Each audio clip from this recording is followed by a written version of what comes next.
Okay, so in order to play along with us, you need to have this file downloaded, relay results.txt. It's just a standard text file. Now, most text data files are what we call comma separated values, CSV, and they can be made into like an Excel spreadsheet, things like that. But we'll get to that. But right now we're just going to start with single line separated. So each one of these is a data point. Okay? So once you download that file, I want you to save it in a folder, called track. So I actually made a new folder for me for all these little projects. We're going to be stepping away from Pygame for a little while. We're going to be doing some data handling. So I just made a folder called track, and I put this relay results in it. So here's the story. The track team,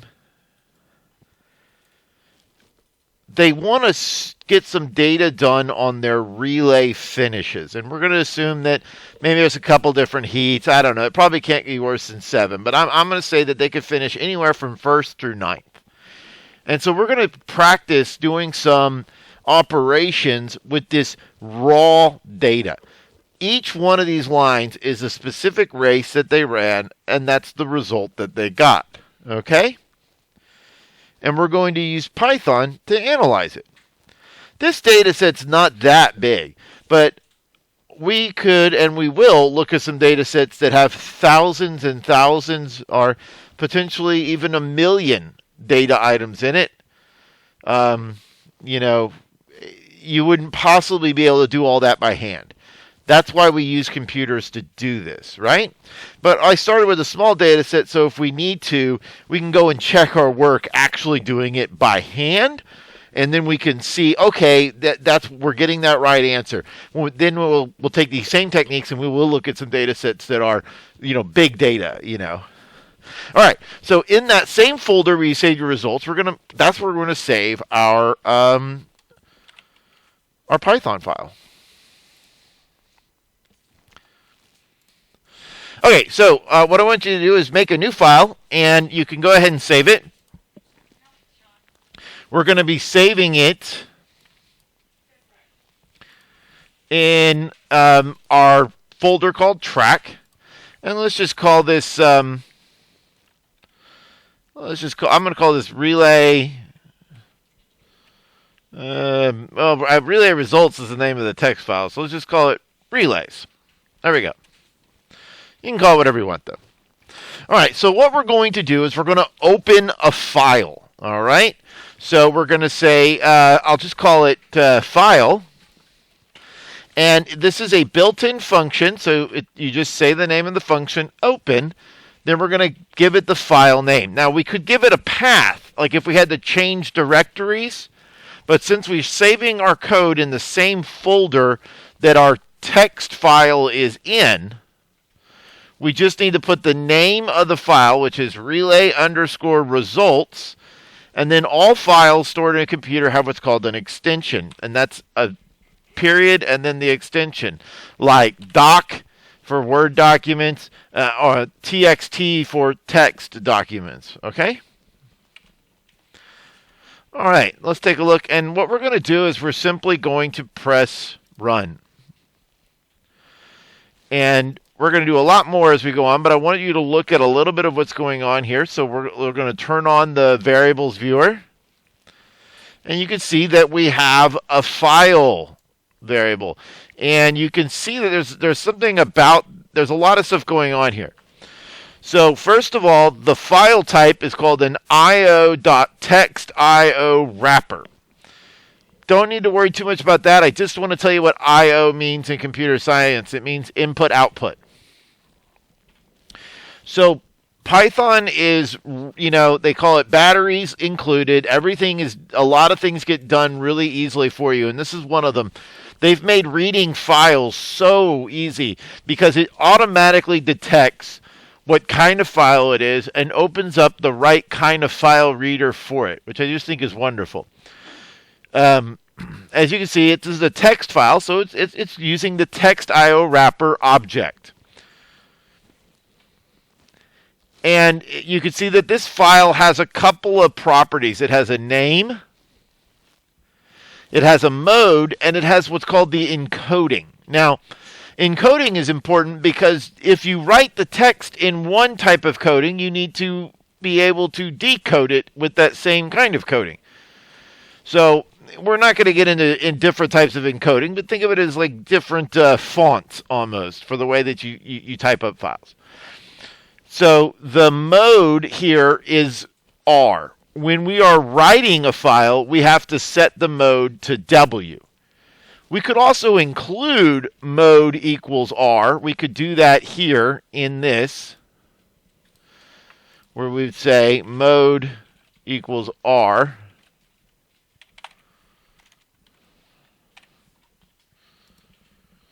And you'll see that, nothing changes, but that's the default value. So I don't have to say it. It automatically does it. R stands for read. You can imagine there's also write. So when you open a file in write mode, it actually creates the file. So it actually creates a blank file, and then you can write to it. We're going to be reading, though, okay? There is also read and write, where you can both read and edit a file. So since we've run the module, we have this variable, this object available to us. So let's maybe explore it just a little bit. So I'm put on my interactive shell file dot. It's an object. All objects have methods and variables associated with it. If you press tab, we get a list of some of these options. So right now the file is open. When we're ready to close it, we'll run close. Okay? So there's lots of different things here. Mode. We can see that we're in read mode, right? So some of these are variables and other of these are methods that do things.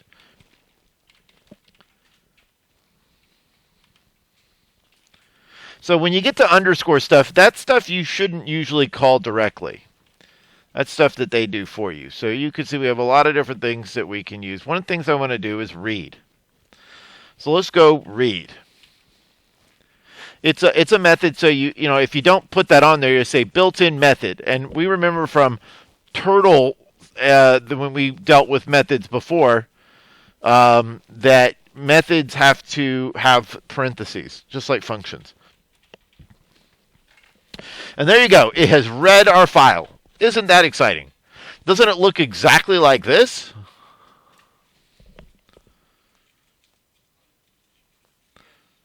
Okay. Yeah, it doesn't look exactly the same, but if someone's really astute, you might notice that they are the same if you know what /n means.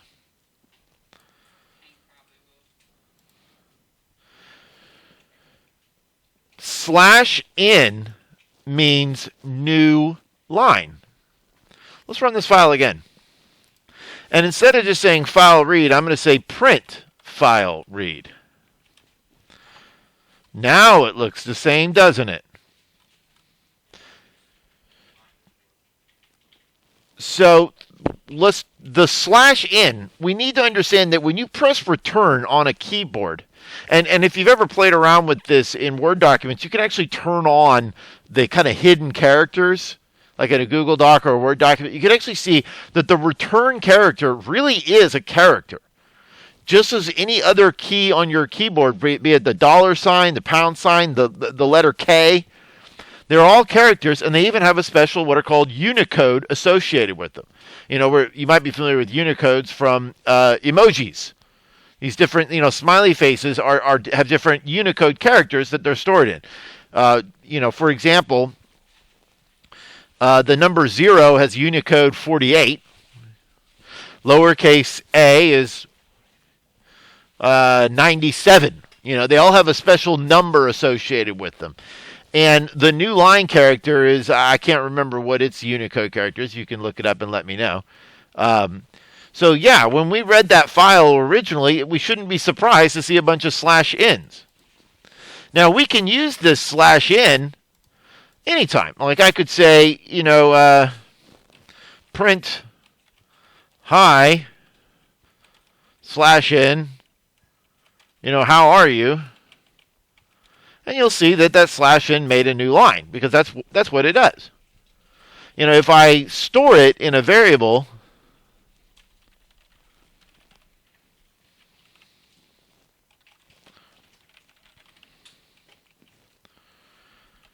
when I look at it on the interactive shell, it looks like that, but when I print it, it looks like that.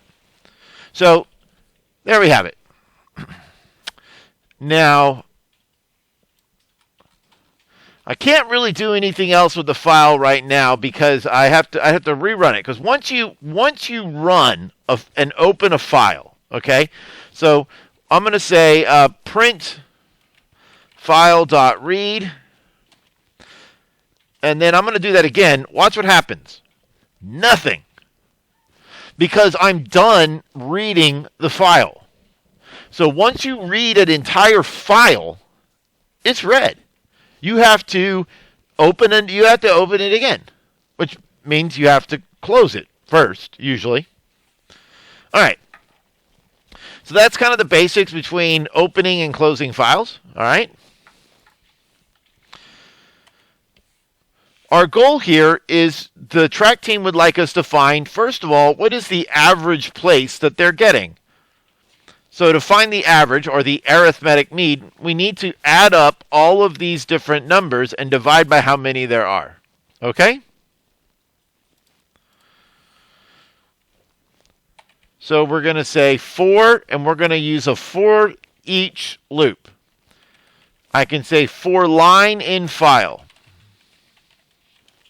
Now this word here doesn't actually matter. I can pick any variable name I want.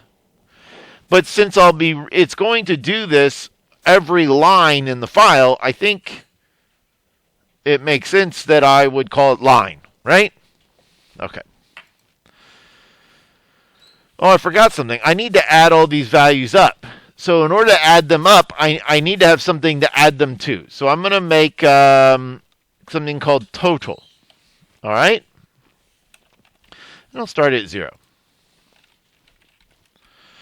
So first thing I'm going to do is, actually, first of all, before we do that, let's just do print line so we can see how this works.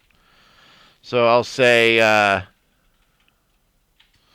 then we're going to be good people. We're going to close our files. That's really important when you're writing. So it's a good habit. When you open a file, before you're done, you close it. Okay? You can get some weird errors if you don't. All right. So all we made this variable total. We haven't used it yet. We loop through every line in the file and we print it, and that's what it printed out. So you might be noticing something kind of strange about this. It's printing the 4, and then there's this blank line. Well, the reason why that's happening is that when you do the print, it has a default called end. And the end is this new line character. So what's happening is each line in this code, we saw that when it takes in this line, it's not just a 4, there's a 4 and a new line character. So we're doing 4 and new line, going down here, and then doing that, a new line. So I could change this end. I could say, I could make it anything. I could make it a space, blank. I could say, yo, this is a line. You'll see that it's gonna do that, and then go to a new line, and then say, yo, this is a line. So if did the first number 4, then says, yo, this is a new line, and then does the next number. But we're not going to use that end, okay? We're going to use something else. We're going to say strip. So each line is a string, okay? That's important to know, strings like quotes. You can see that over here in my variable, that the 1 has quotes around it.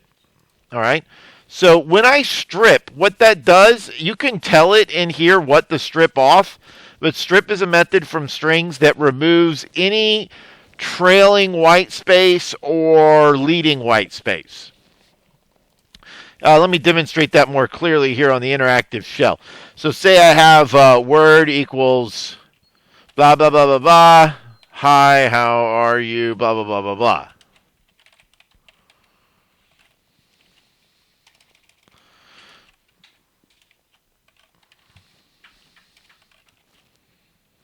So I'm just going to print X, word X, so you can see that there are these spaces. I want you to see that they're there, okay?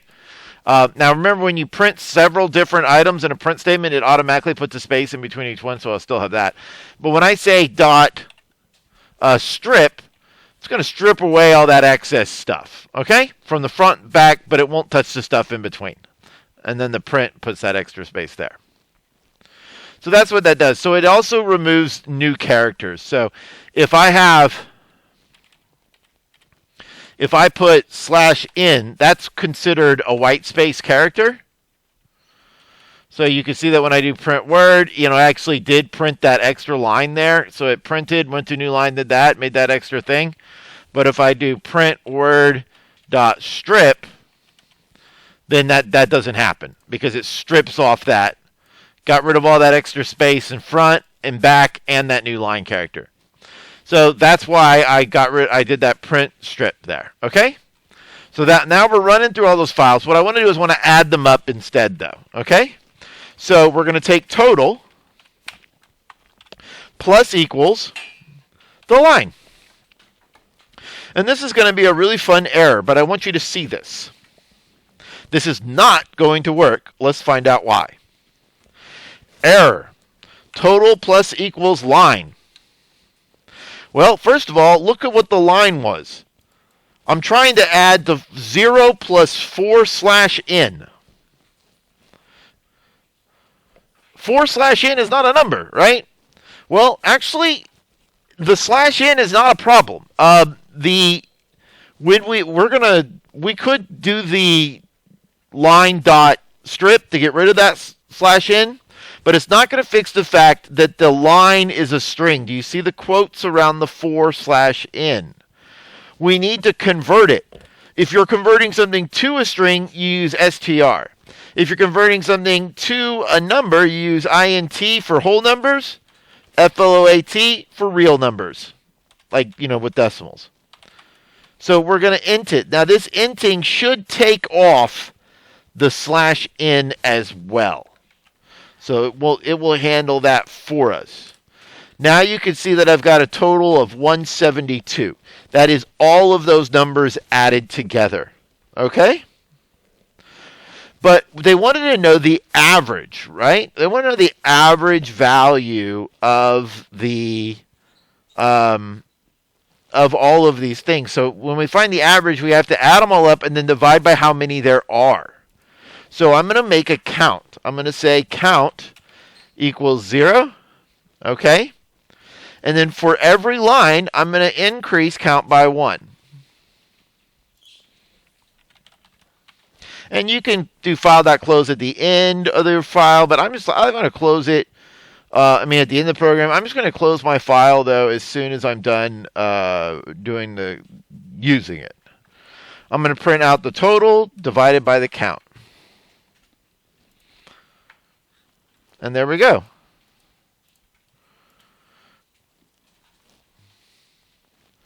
We can see that there were 39 items in the list. You could go through and count them if you want. 1, 2, 3, 4, 5, 6, 7, 8, 9, 10, 11, 12, 13, 14, 15, 16, 17, 18, 19, 20, 25, 26, 27, 28, 29, 30, 31, 32, 33, 34, 35, 36, 37, 38, 39. Oh, look, it has a line number right there. Haha. Anyway, so there we go.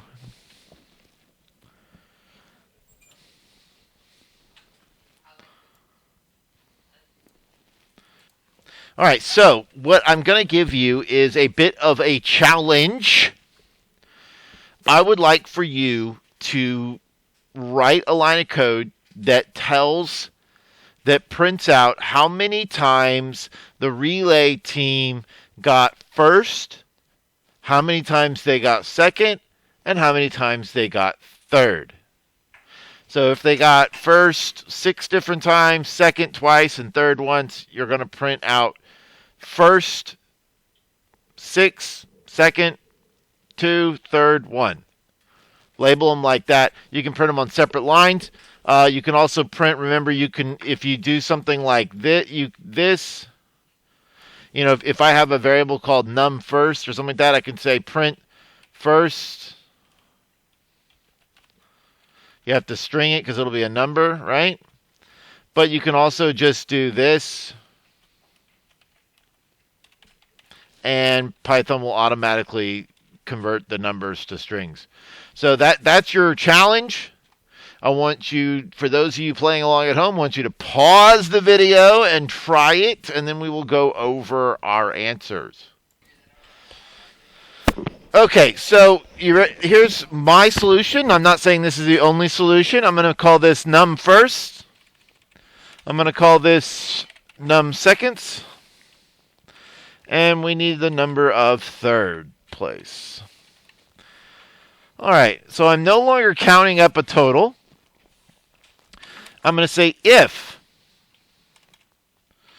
Actually, I want to show you what I call the naive solution first.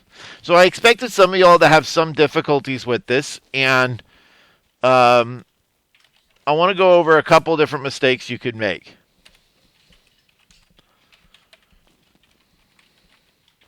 But that's how I teach. I like you to make the mistakes first. Elif, remember elif means if the previous wasn't true.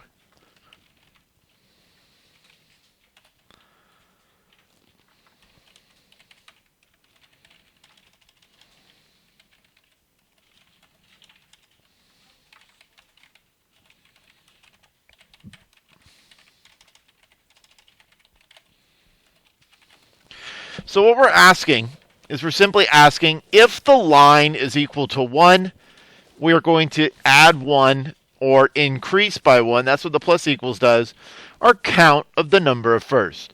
But remember, in order to execute this plan, it was very important that we make these variables first. Otherwise, we'd have nothing to count with.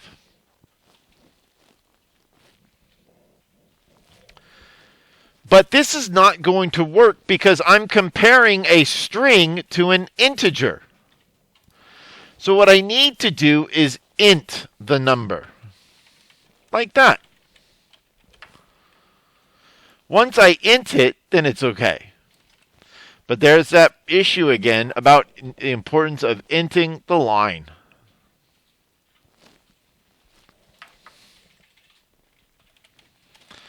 And then I'll print out my results. I don't know, I kind of like having a colon there.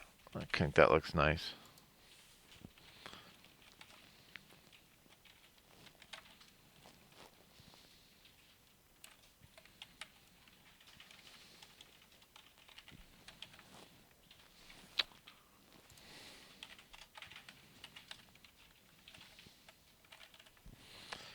All right. I think that should work.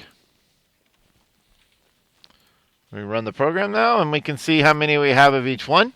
And we've made this data set purposely, this little example data set, purposely a little bit small, so that you have the opportunity to actually go in and double check that your work, is correct.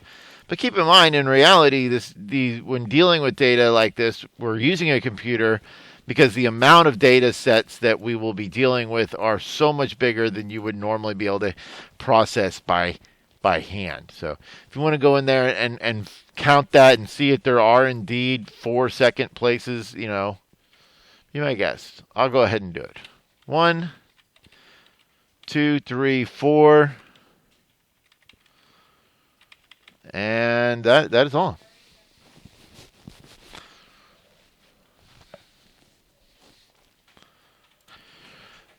Okay, so we've got the ability now to do some calculations. We were able to use if statements to process data and print our results. But a lot of times we want to write our results.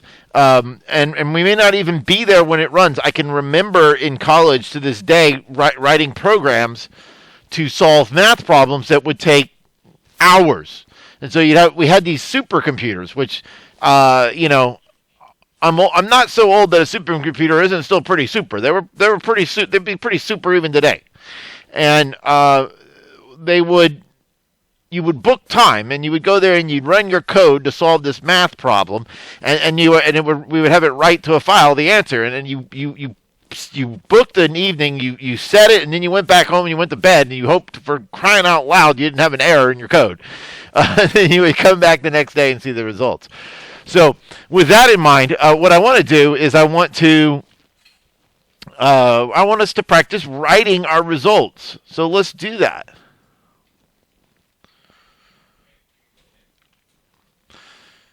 All right, so here's what we're going to do. We're going to open a file to write with, and I'm just going to call it results.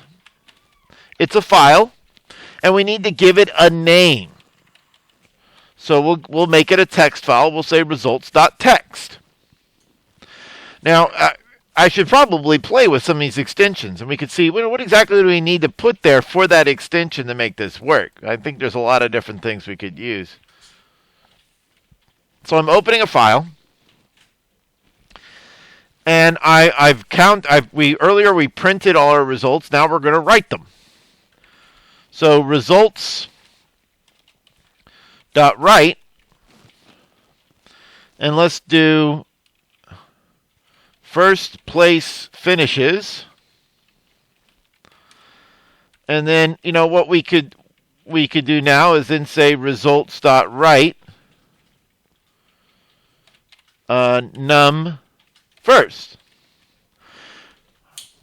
Now this is not going to work, and I want to show you why. Oh, you're right, it's not going to work, but it's not going to work for a reason I completely didn't think about. I forgot that, remember that I said the default mode is to read? Well, it's looking for this file, and it doesn't exist, because I have to tell it that I'm writing this file. So I have to tell it mode W for writing. All right, and then, of course, it's not working because I didn't spell it right. All right, I really wanted to show you one error here, and I can't keep getting all the other errors. Okay, there it is. Write argument must be str, not int. This is a word I really want you to know. I tend to use the word parameter almost every time, but when you call a method, the thing you put inside of the function, the parentheses, is called an argument. When you write a method, we call it a parameter. So you'll hear people call them parameters or arguments kind of interchangeably. But what they're telling me here is the thing that I put, the thing that I told it to write, the argument that I put in my parenthesis, which you can see right here, was num first, must be a string, cannot be an int. And the easy way to fix that is just simply string it. Just like when we read from our file, it came in as a string, and we had to int it. Now we're writing to the file, we've got to string it. The print function automatically will string things if they're just by themselves. The write will not. And then there we go. We can run this code and see what happens. And it brings up this results. Now, there's a problem, though. Notice I don't have anything on it. And you'll notice it's 0 kilobytes. The reason why is I didn't close the file. I have to close it. Now that I've closed it, you'll notice that the results increase to 1 kilobyte because it now actually has it. Okay? And we can open our text file and read it. So that's why it's so important to remember to close it. You should close things when you open them, but you should also close things when you write them.